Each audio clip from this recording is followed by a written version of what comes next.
Doctor साहब, वज़ीर-ए-आज़म शहबाज शरीफ साहब इतवार को सऊदी अरब का दौरा करने जा रहे हैं। उनका ये दौरा कितना अहमियत का हामिल होगा? ओआईसी का गालिबन इजलास है, वहाँ पे अरब लीग का इजलास है। मुल्क अपनी अपनी वहाँ पे ओआईसी का ही होगा यकीनन, अरब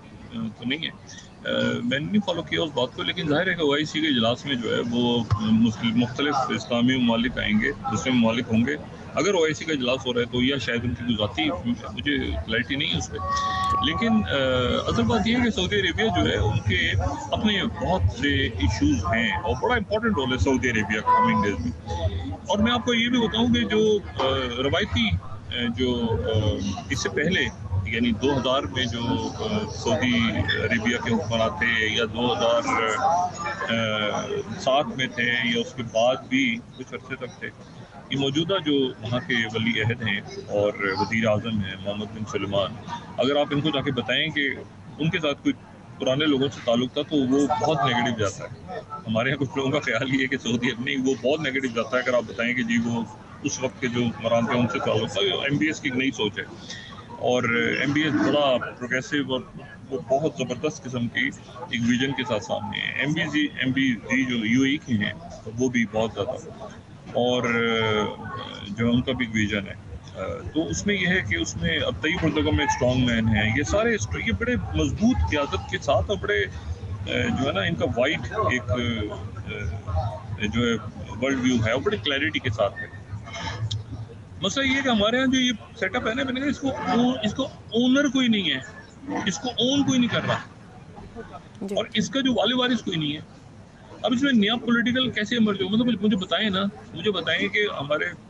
इंतहाई काबिल तना वज़ीर ख़ारजा कहाँ है, कौन है जो भी है, तो उन्होंने मतलब वो क्या कर रहे हैं, कहाँ पे हैं, क्या करते हैं, क्या उनका क्या मतलब देखें ना, बात ये सारी उनका तो दिल नहीं है इसमें कि उनको जो है। और इससे पहले जो उस वक्त थे वज़ीर ख़ारजा,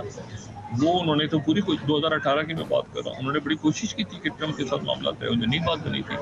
ट्रम्प जो है पता नहीं ये तो नहीं पहुँच नहीं पा गए थे, एक आध उन्होंने जाहिर है कि किसी कोशिश की थी उन्होंने लोगों को डाल के दी थी। मैं सिर्फ ये बात कह रहा हूँ कि अगर तो ये बात लोग कह रहे हैं ना कि जी पाकिस्तान का, वो अमेरिका की लिस्ट में पाकिस्तान है ही नहीं। ओ भाई नेपाल, आपको पता है नेपाल कितने इंपॉर्टेंट है अमेरिका के लिए? ये यानी आप छोड़ दें, मैं तो पाकिस्तान को तो खैर छोड़ दें, पाकिस्तान बहुत बड़ा मुल्क है, 25 करोड़ के लोग आवाम है और ये तो बच्चों जैसी ये रोना धोना इसलिए मचा हुआ है क्योंकि ट्रम्प आ गई है। और ट्रम्प की कॉल पे हाइपर नेशनलिस्ट नहीं बन जाते। ये वही सारे जो कुछ अर्से पहले तक जो है ना वो जी आइसोलेशन में चले गए पाकिस्तान, वो कोई बात नहीं करता हमसे, फिर उसके बाद ये अचानक जनाब वो जी वो हाइपर नहीं होते, मतलब अजीब व गरीब किस्म की चीज़ें। अच्छा, एक फैक्टर जो है वो जाहिर पहले नहीं था, वो 2007 में भी नहीं था और उसके बाद भी, और वो था चाइना का फैक्टर। चाइना का फैक्टर बहुत इंपॉर्टेंट है कि ये क्या ऐसा अरेंजमेंट, ये अरेंजमेंट चाइना के साथ ठीक है नहीं, तो चाइना के साथ भी ठीक नहीं है, या रशिया के साथ ठीक है प्लस माइनस, क्या अमेरिका के साथ ठीक है ये अरेंजमेंट नहीं। तो बात ये है कि जब किसी के साथ भी ठीक नहीं है तो फिर किसके लिए? अवाम के साथ नहीं, ओनरशिप ही नहीं है ना। ये तो जोड़ तोड़ करके ऐसे। अच्छा, अब हम देखें यूरोप के अंदर तब्दील तेजी के साथ, यूरोप अपने पैरों पर कैसे, नेटो ठीक है इजलास हुआ, मैंने आपसे कहा कि जर्मन जो है वो अपनी पॉलिसी, हंगरी जो है यकीनन अब रोल प्ले करेगा इसमें कोई ना कोई, UAE इसमें यूक्रेन वॉर के खात्मे में रोल प्ले करेगा। क्या नेतन्याहू जो चाहता है उसको मिल जाएगा? देखते हैं, आई डाउट, क्योंकि इतना ज़्यादा जो भी कुछ हो रहा है जंगे मंगे, इसको कोई ना कोई इसका क्लोजर डोनाल्ड ट्रम्प करेंगे। फिर उसके बाद चाइना के साथ उनकी पॉलिसी क्या होगी, G20 के इजलास में क्या होता है। बाइडन जा रहे हैं जनाब, तो बाइडन जो है वो G20 में भी जा रहे हैं और APEC में भी जा रहे हैं, तो दोनों जगहों पे शायद उनकी मुलाकात हो जाए प्रेसिडेंट शी जिनपिंग से। एक जगह तो डेफिनेटली होगी, लेकिन ये मैंने आपसे कहा ना वो दौर, ये 2 पार्टी सिस्टम अमेरिका में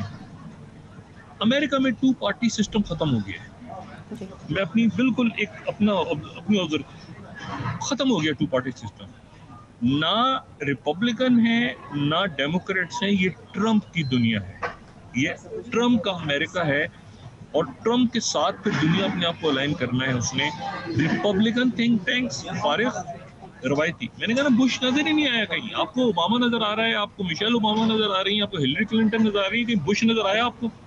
वो ट्रंप ने बुश को दूर रखा, यानी कि बुश की पॉलिसियों को साइड पे फेंको कि कॉन्डोलीसा राइस आपको नजर आई ट्रंप की नहीं, ट्रंप गिव अ डैम कि यार कौन लोग हैं ये। इशू ये है सारा कि ये ना रिपब्लिकन्स और वो थिंक टैंक बने हुए थे ना, तभी तो हमारा पैसा लॉबिंग फलाना ढिमाकना, ये आवाम का पब्लिक का पैसा जो है ये खत्म हो गया, कोलैप्स। अब इस नई दुनिया में स्ट्रॉन्ग लीडरशिप कैसे इमर्ज होती है, पाकिस्तान से कैसे बात करते हैं, बाहर से बैलेंस कैसे करते हैं, बजाय इसके कि जी फलाने उसके साथ अब नहीं, कैसे बात कैसे करते हैं, शी जिनपिंग से कैसे बात करते हैं, प्रेसिडेंट पुतिन से कैसे बात करती है लीडरशिप, और डोनाल्ड ट्रंप से डायरेक्टली अमेरिकन प्रेसिडेंट से कैसे बात करते हैं। तो बात ये सारी कि अब ये हमें थोड़ा सा मेरे ख्याल से आने वाले दिनों में एक मजबूत पाकिस्तान, एक नया पाकिस्तान, मैं कोई पीटीआई की बात नहीं कर रहा, मैं सिर्फ भी आपसे ना पीटीआई की, ना पीपल्स पार्टी की, ना मुस्लिम लीग, नो किसी की नहीं, मैं सिर्फ आपसे कह रहा हूँ कि ये जो अरेंजमेंट है ये एक डिजास्ट्रस अरेंजमेंट था, ये गिर चुका है, ये जब जाएगा तो जाता हुआ नजर आएगा, ये जा चुका, इसको बस खींचा तानी करके मतलब है कि रखा जा रहा है जैसे भी, और इसकी कोई हैसियत नहीं, इसका कोई ताल्लुक नहीं अवाम से, इसमें किसी किस्म का किसी को दिलचस्पी नहीं है दुनिया में कि इनसे बात करें, और ना इनको दिलचस्पी है कि किसी से बात करें, और बस आप जहाँ पर भी होते हैं फिर कर्टसी में आपको सलाम दो। लेकिन ये है कि ये देखें, इसी बोसीदा इमारत में से एक बेहतर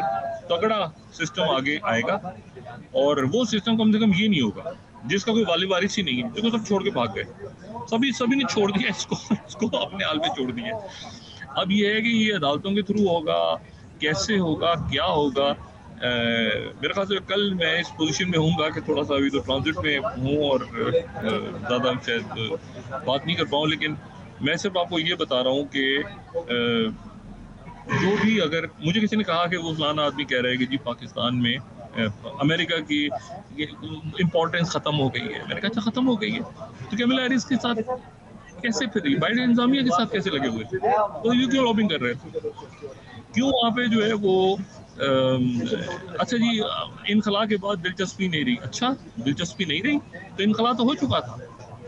तो फिर ये चेंज क्यों हुई यहाँ पे, कैसे चेंज हुआ पूरा सेटअप,